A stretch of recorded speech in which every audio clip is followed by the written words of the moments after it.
After spending almost 2 weeks living on our boat moored off Bonaire, this small island has crept its way up to one of our very favorites. But there is so much more of the world out there we want to see, so it's time to get a move on. We went through the routine of getting Jetty an updated health certificate and checking ourselves and the boat out of the country, but when Billy was doing his engine checks right before we were about to cast off, we realized we were not going to be going anywhere today. I guess the point is that's the only amount of threads that was in the block.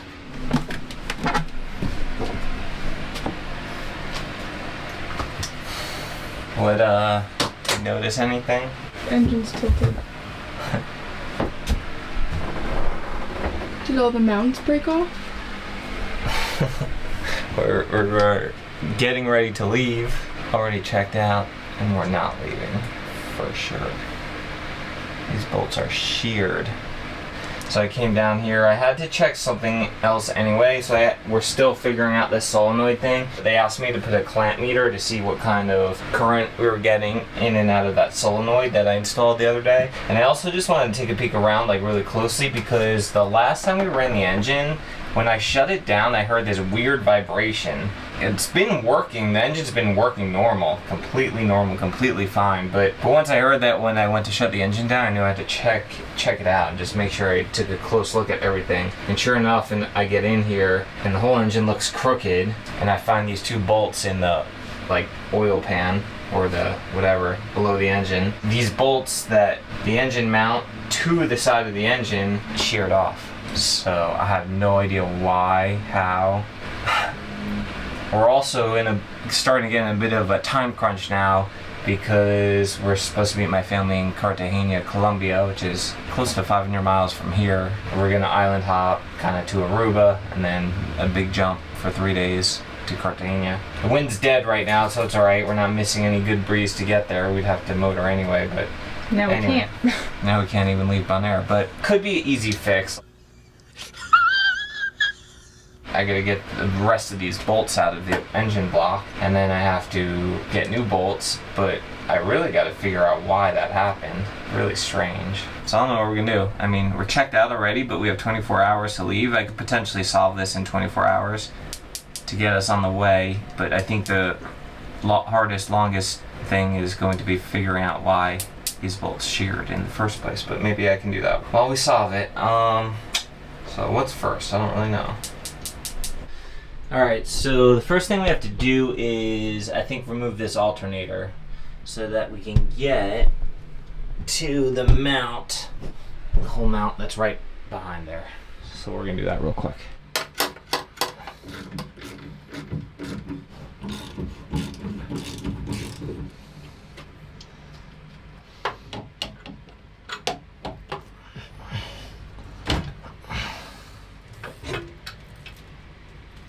So I just pulled this bracket off the top of the engine mount. The stud off the engine mount comes through here.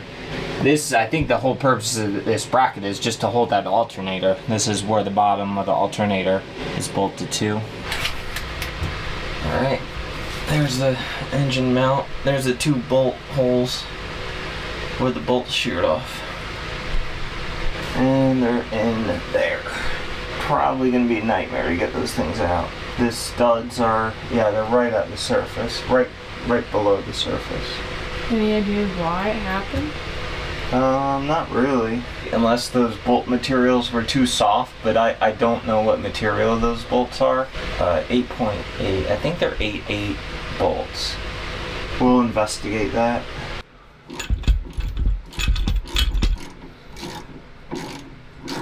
Alright, so I got the engine mount off just to get out of the way. This one was mounted, the washer was like sunk into here. It's like they didn't use a big enough bolt or a strong enough washer or something. And then this side, there's a little cutout here. Probably, yeah, it's definitely just, I don't know. Maybe it's supposed to be like that, who knows. But it looks like it's just cut out. Maybe to make the engine easier to like slide into place with the mount on the engine. Not really too sure. So now you guys can see exactly what we're working with here. So there is, right there, the rest of one bolt, and there is the rest of the other bolt in there. There's two other mounting spots, so I don't know.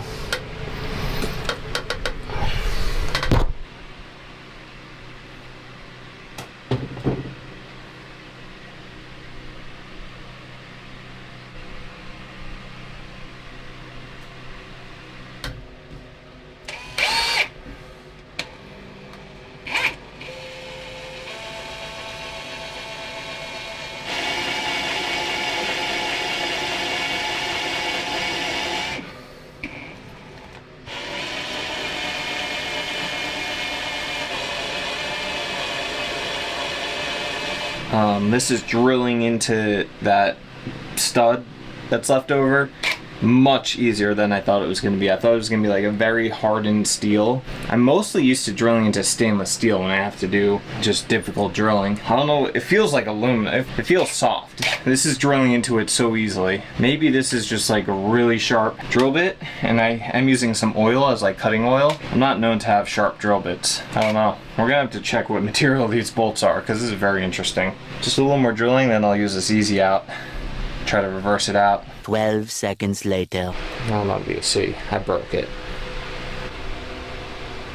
Go up a size. Oh, this one's loose. So what does that mean? That means this one's easy to take out, this bottom one, but this top one is stuck. Wow, that was way Good or bad? good. So I got, this was easy to get out. This was the rest of one of the bolts that was left in the threads. I mean, it's got to go through these two pieces, unless it was just that one. So it was the bottom one. So hold on, let me see. I guess the point is that's the only amount of threads that was in the block. Maybe 2.5 threads, but more like 2. To me, that's pretty insufficient. Yeah, it doesn't matter how that lines up because that was what was in there. Probably get longer bolts because there's plenty of thread in the block left. I broke the first smallish easy out I tried to use, and now the part of the easy out stuck in there, which is really annoying because it's much harder material than this. I don't know.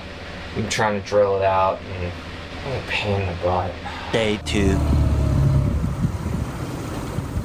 I spent all day trying to get those bolts out yesterday, and one came out easy. The other one almost came out easy, except that I broke the easy out inside the bolt. So now that's hardened steel. It's been a pain to get out, and it's still in there, and I gotta take the Dremel to it this morning. But first, we're gonna just go to the hardware store and get new bolts, so I have them ready. And hopefully we can find a hardware store that has like grade 8 or similar bolts. I got a response from email, C-Win last night, email. I told them what I was gonna do. I said, is this an approved course of action? And they said, yeah. That's really it. So, no real answers. No answer as to whether like there should be a third bolt on that alternator mounting bracket to the block. So, anyway, we're just trying to get some bolts this morning. Hopefully, I can get it squared away within a few hours.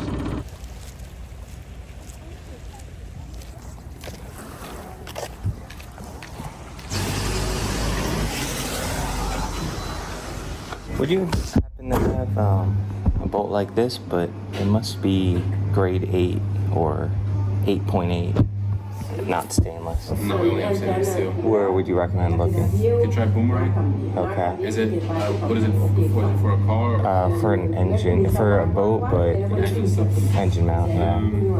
Nothing at budget, which I was kind of half expecting. Usually they only have stainless steel stuff anyway at small marine stores, especially in like bigger sizes. Like I don't think they would have a bigger grade 8 bolt in there. And so we're going Napa, but got a little consolation. Try to catch some wahoo.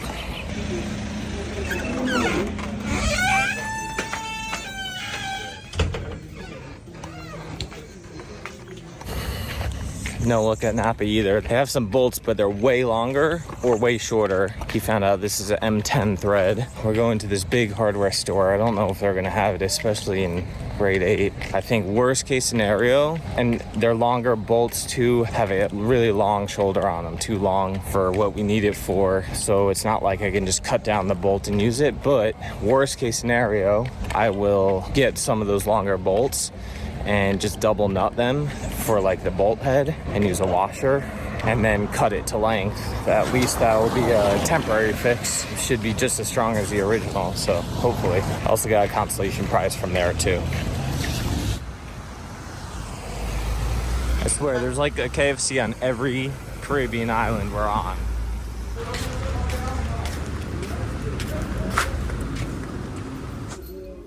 All right, I got them. Koi Mint Megastore had them, and some slightly longer ones, which is exactly what I need. They didn't have any with just a little bit of shoulder on them, which would make the strength a little bit more, especially in the area that they sheared, but that's all right. And they're 8.8 as well, so same as the other ones. Now I gotta get the rest of that stud out. Something I love so much, diving, being underwater all day, every day. If I could do it all day, every day, I would, but it causes me so much pain with my ears, and now they're like really infected. I was able to get an appointment while Billy's working on this, but now there is so much lightning and I gotta go walk 20 minutes. So wish me luck.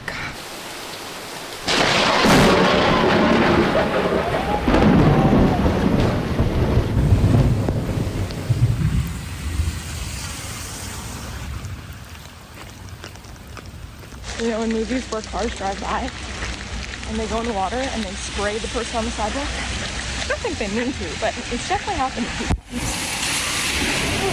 That one was bad. Literally just head to toe drenched by a car. And they realized last minute and then swerved. I'm on the sidewalk. After the doctors, I stopped at the pharmacy to pick up some antibiotics and then checked in with Billy to see how he was faring. He was making progress, but not confident we would be able to leave in the morning, so we decided to meet up at customs to check back in to Bonaire. We were already very much pushing our allotted 24-hour grace period to leave, and getting arrested for overstaying our visit would definitely cause more delays in meeting up with his family in Colombia. Day 3.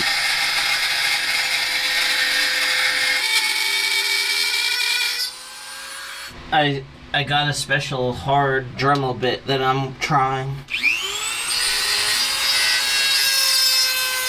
1 eternity later.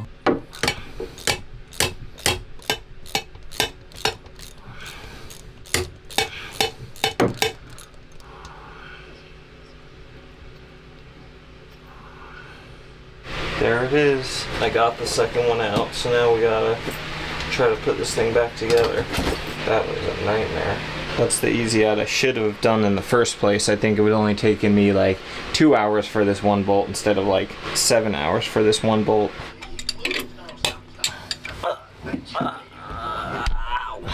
My chest hurts so bad from leaning over this dang engine, even with a towel on it. Laying on the engine for like, I don't know, a lot of hours. But everything is all mounted back up except for the alternator. But before we stick that alternator bolted back up, we're just gonna run the engine, make sure everything seems all right. I don't know what to say. My frustration level is like,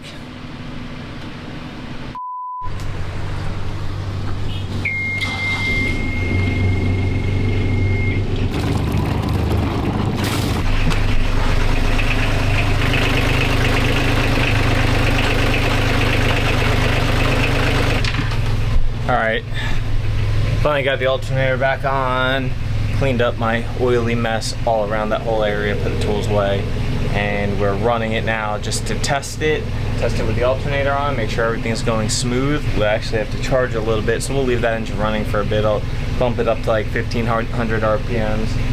We'll just keep an eye on it and make sure everything's not vibrating. The engine mount bolts are all still nice and tight after that. Nothing's out of whack. Hopefully that's it. As I was trying to understand what caused this problem in the first place and how I could make sure it does not happen again in the future, I noticed something strange, which is that the add-on alternator bracket had an empty hole in it which almost lined up with a threaded hole in the engine block. There was no evidence of a bolt ever being there, and I checked on the port engine and confirmed that there was no bolt there either. I brought this to Seawind's attention, and a week later they came back to me confirming that there should be a third bolt there to help secure the alternator bracket to the engine. So with some slight leverage, I was able to line up the holes and get this third bolt installed on both engines using some of the spare bolts I bought. And don't worry, I still have a few more spares, just in case.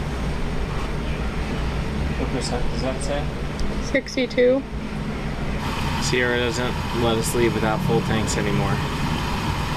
Also, we are going to probably be doing a lot of motoring coming up because we broke the rule that we always say we won't break, but we break, which is make a schedule. Because if we didn't have a schedule, we'd just wait for the wind. What percent of that?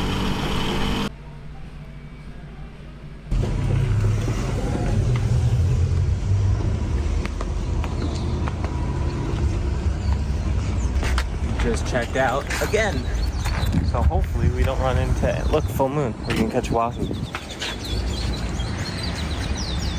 Hopefully we don't run into any issues, and which force us to check back into Bonaire.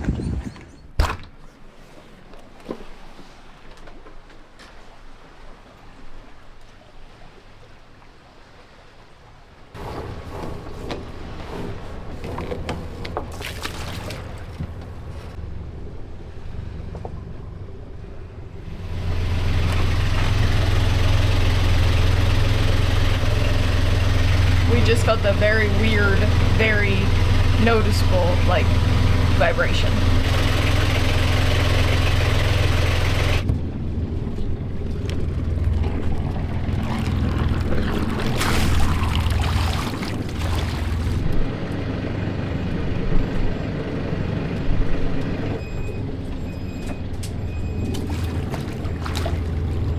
Can you just, I'm gonna hold on the back here. Could you just put starboard and forward?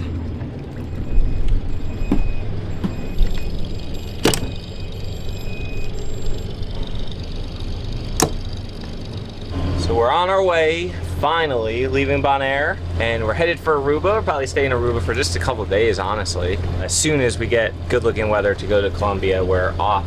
Fortunately, we're motoring, even though we're in typical, like, we're on the traded winds route, and the wind's usually blowing at least enough to sail. But because we're on a schedule, we have to go now to get to Aruba to kind of stage up, and there's no wind, so we're gonna be motoring for 2 days. It's important to get to Aruba to stage up so that we can be ready for the weather window to Colombia.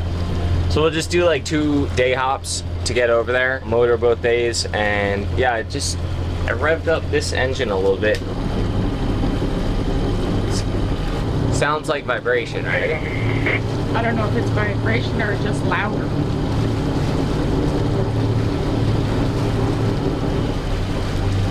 Yeah, that doesn't sound good. Something's up over there. That all sounds normal. So out of gear, it sounds normal, but in gear, certainly getting some vibration. Can you go to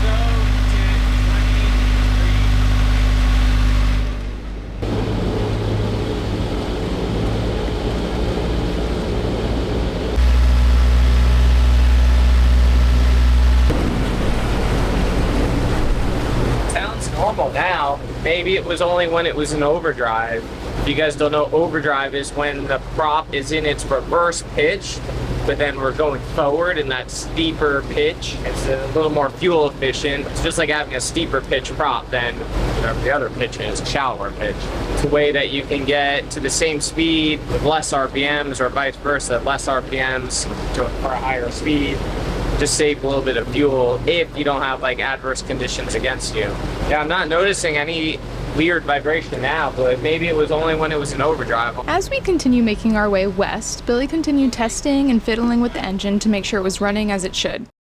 We arrived at Curacao under the light of the full moon and dropped anchor for a quick rest before continuing on to Aruba.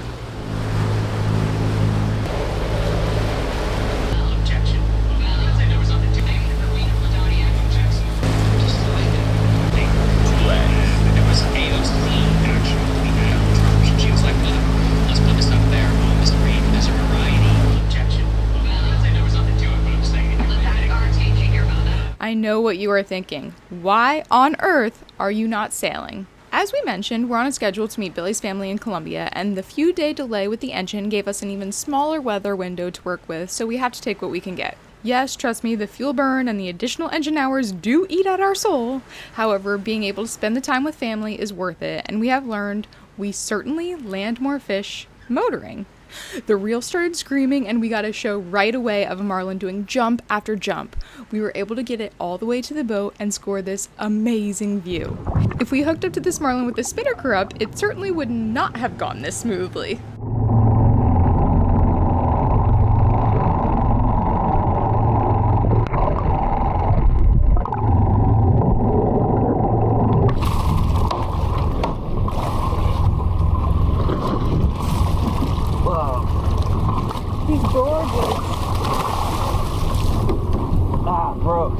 Touch the leader. Oh, good job. It must have got hung up on, yeah, he was still moving pretty good. Got the hook.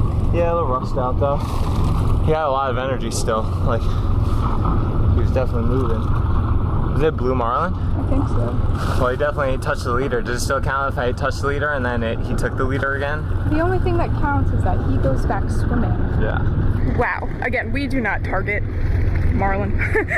We target fish to eat, but it's always so... People around here probably eat that all Yeah, day we got long. the ceviche we got the other night was marlin. If we pulled a marlin up and there was no reviving him, we would eat it, but this guy still had lots of life, and the first marlin we caught had lots of life too, so we'd rather them go back and swim, but that was really cool. He gave a huge show.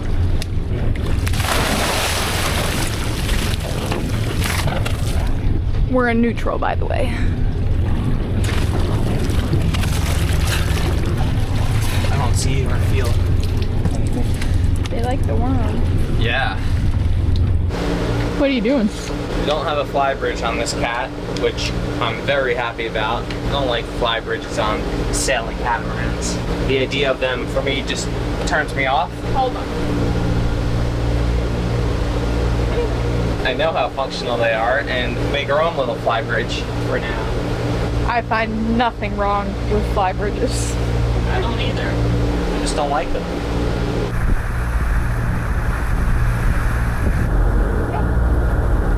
If we find ourselves having to motor, we do make sure to take full advantage of the excess power. Today we are running a water maker, getting all of our laundry done, and charging up all of our devices. If we are burning fuel, you better believe we are doing our very best to make the most of it. Well, besides that marlin, it's been pretty uneventful. Definitely a lot of little fish jumping everywhere, a bunch of flying fish, and it seemed promising. Seemed like there was a lot of life in the water, and it seemed like a lot of them were jumping like away from the boat. Like it wasn't the boat that was initiating them kind of jumping on the surface or flying on the surface, which is always a good sign. It means there's something underneath that's a little bigger that's chasing them. Pretty uneventful, a few ships around. We're just starting to see Aruba here in the distance. Pretty cool. We could see this mountain over here. That's like mainland Venezuela, or maybe Colombia, but I think it's mainland Venezuela over there. So that's pretty neat. We were able to see that thing the whole way, and probably like 60 miles away, 50 miles away. Unfortunately, a bunch of like little pieces of plastic all in the water, as big as like, I don't know, like quarter size to like hand size. It's coming from mainland Venezuela, or coming from like ships dumping it, or coming from Africa, or coming from these little islands. I don't really know where it's coming from. Always a little bit sad to see, especially when you see so much of it just kind of scattered here and there. When we first left Curacao, it looked like we would have just enough wind and just the right angle to fly the main screecher. As soon as we were ready to take the awning down, it kind of died, and it's been pretty dead the whole time, basically 5 knots from behind us. So we didn't even bother taking the awning down. It's been pretty nice hanging out under there while we're underway. Wouldn't you say? Very nice. Overall, really nice, calm, relaxing trip. The only thing I guess that would make it a little better is if we were able to sail a little bit, or maybe catch another fish for dinner. Overall, really nice trip from Curacao to Aruba. It's gonna be so weird going to Aruba because I've come here a bunch on like family vacations, probably like 3 times or something growing up. Like once my parents had like a timeshare in the hotel here, so like once a year we would come here for like a few years in a row. It's gonna be pretty wild experiencing this from a different perspective. And the other funny thing is too, one year for my birthday they were like, what do you want to do? And I was like, oh, can we just like charter a sailboat for my birthday? So we found this guy on Aruba who had like a big monohull, and we all went, like my family and I, for a sailing day charter. I think I had just bought Tula, or maybe it was before I bought Tula, but I was like really interested in getting into sailing, especially cruising and just learning how to sail. I was just asking this guy a ton of questions, and he let me steer, and he thought it was cool too, because he said typically their customers are just people who just want to go out and drink all day on the boat and just whatever, go for a boat ride. And he doesn't usually get people who are like really super interested in sailing or learning how to sail or anything like that. And he was certainly a sailor himself. I think he's still around, and I know the boat and know the guy's name, so we'll have to go say hi to him if we find him over here. We're probably only gonna spend, what, like 2 days here, I think? We gotta get to Cartagena. We could just keep going, except it's just no wind, so we'd have to motor the whole way. So we'll probably spend a day or 2, maybe 3 here, and just hopefully wait for the wind to fill in enough to sail to Cartagena, and that'd be nice. But that's all the time we're gonna have here. We're probably not gonna be able to do much even, but yeah, good little stop. Aruba Port Control, sailing vessel Lori Sue. Good afternoon, sir. Go ahead. How can I assist you? Hi, this is Lori Sue. We're requesting permission to come into Barcadera to clear into the country. Hey, do you know your way inside, sir? I have a chart, so as long as it's as the chart describes, then yeah, it should be good. Your approach, you'll find an old tugboat moored at the Dolphin with some big black fenders over there. Make your approach to the wooden deck behind them. It's at the stern of the tug, of the fenders, those big black fenders, and you'll end up at the wooden deck. The officers of Customs and Immigration will be down at the walking distance. All right, roger that. We will be there shortly. Thank you very much. Understood. Proceed and welcome to the island. All right, we're all docked up. We gotta go to immigration first and then customs. Just check in. I think we'll be all good.